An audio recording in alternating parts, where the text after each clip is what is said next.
जोहार बाबू जगजीवन राम, जोहार जोहार जोहार बाबू जगजीवन राम, बाबू जगजीवन राम आशयाలను కొనసాగిస్తాం బాబు జగजीवन राम ఆశయాలను కొనసాగిస్తాం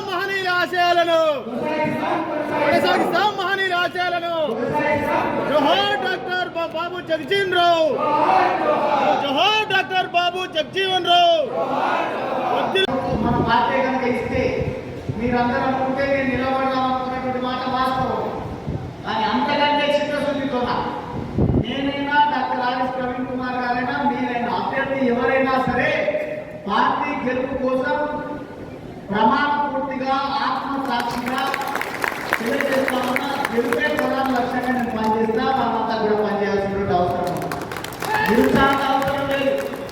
మనకు ఒక పక్క గేట్లు తెలుస్తున్నామంటే ఇంకో పక్క మందలో పోయి గొర్రెలు కాదు తెలంగాణ ఆత్మ గౌరవాన్ని నిలబెట్ట కేసీఆర్ గారి వినతి ఉంది అని చెప్పి మనమందరూ మనతో పాటుగా కలిసి పనిచేయడానికి రావడంతో మన అధినాయకులు అదేవిధంగా కార్యనిర్వాహక అధ్యక్షులు పార్టీ పెద్దలందరూ కూడా డాక్టర్ ఆర్ఎస్ ప్రవీణ్ కుమార్ గారిని అభ్యర్థిగా నిలబెడుతున్నామంటే సంతోషం వ్యక్తీకరిస్తూ ఆనందంగా 100% నిలబెట్టండి. మొన్న ఏదైతే ఓటమి పాలైనామో దానికి ప్రజలు తమకు తాముగా విమర్శించుకుంటా ఉన్నారు. ఈరోజు ఆత్మ పరిశీలన చేసుకుంటా ఉన్నారు. ఎట్టి పరిస్థితుల్లో మొన్నటి ఎన్నికల్లో మోసపోయినట్టుగా ప్రజలు, రైతులు, యువకులు, నిరుద్యోగులు, బలహీన వర్గాల వాళ్ళు ఎవరు కూడా మోసపోవడానికి సిద్ధం లేరు. మన అభ్యర్థిగా డాక్టర్ ఆర్ఎస్ ప్రవీణ్ కుమార్ గారిని నిలబెట్టండి. రాబోయే పార్లమెంట్ ఎన్నికల్లో సత్తా చాటుతామని గట్టి బలమైన మాట కేసీఆర్ గారికి ఇచ్చి ప్రవీణ్ కుమార్ గారితో కూడా మేమిద్దరం చాలా సందర్భాల్లో ఫోన్లో మాట్లాడుకోవడం, వ్యక్తిగతంగా కలిసినప్పుడు మాట్లాడుకోవడం, మా ఆశయం అంతా కూడా ఈ కష్టకాలంలో నిలిస్తే చాలు, ఈ తుమ్మితే ఊడిపోయే ముక్కులాగా ఏదైతే ప్రభుత్వం ఉందో ఈ ప్రభుత్వాన్ని గద్దెదించడం కోసం ప్రజాస్వామ్యబద్ధంగా పిల్లల అడ్డదారులుగా ప్రజాస్వామ్యబద్ధంగా పోరాటాలను ఉధృతం చేసి ప్రజల పక్షాన నిలబడదామని మాట్లాడుకున్నట్టుగానే ఈరోజు కూడా వారిని మనం అచ్చంపేటకు ఆహ్వానించుకోవడం జరిగింది. మన ప్రచార సరళిని పెంచే తరుణంలో నేను అనుకుంటా ఉన్నా, నేను విశ్వాసాన్ని వ్యక్తీకరిస్తా ఉన్నా, 100% ఇతర నియోజకవర్గాలతో పోటీ పడి మీ గెలుపు కోసం అచ్చంపేట యువత, అచ్చంపేట ప్రజలు, అచ్చంపేట ఓటర్లు, అచ్చంపేట మహిళా మనులు, అచ్చంపేట నిరుద్యోగులు అందరూ కూడా పనిచేస్తామని సందర్భంగా తెలియజేస్తూ మనమంతా కూడా ప్రమాణ పూర్తిగా పనిచేయాల్సినటువంటి అవసరం ఉంది అని సందర్భంగా మీ అందరికీ కూడా తెలియజేస్తూ ఇద్దరు ముగ్గురిని మాట్లాడించిన తర్వాత మన ముఖ్య అతిథి, మన అభ్యర్థి డాక్టర్ ఆర్ఎస్ ప్రవీణ్ కుమార్ గారిని తర్వాత చివరిగా మాట్లాడించుకుందామని తెలియజేస్తూ ఇప్పుడు నేను నా పైన వస్తున్నటువంటి విమర్శల విషయంలో నేను స్పందించలేదు, సోషల్ మీడియా వేదిక ద్వారా మీరు స్పందించలేదు. ఒకవేళ నేను స్పందించినా దానికి శాటిటీ ఉండదు, విలువ ఉండదు. మీరు స్పందించాల్సి ఉండే, కానీ మీరు స్పందించినందుకు నష్టం ఎక్కువ జరిగింది.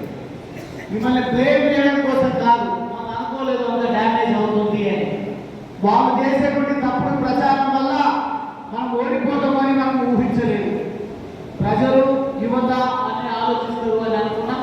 కానీ డబ్బులో ఆవేశం ఉంపినట్టుగా తప్పుడు ప్రచారాన్ని ప్రజలు నిజమని నమ్మే విధంగా కాంగ్రెస్ పార్టీ చేసింది కాబట్టి నాకు డ్యామేజ్ అయిన మాట వాస్తవం.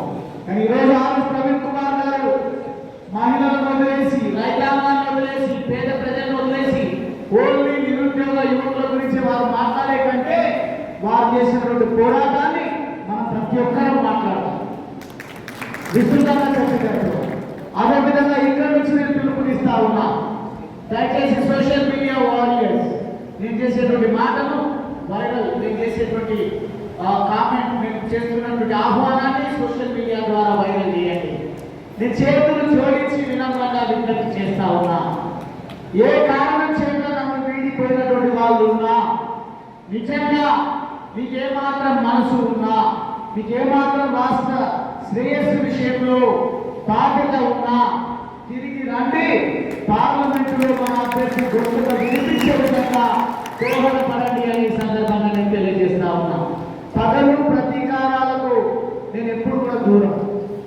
నా నైజం ఉన్నట్టు మాట్లాడడం తప్పిస్తే కుట్రలు కుతంత్రాలు చేయడం అనేది నా నైజం కాదు, నేను చేయను.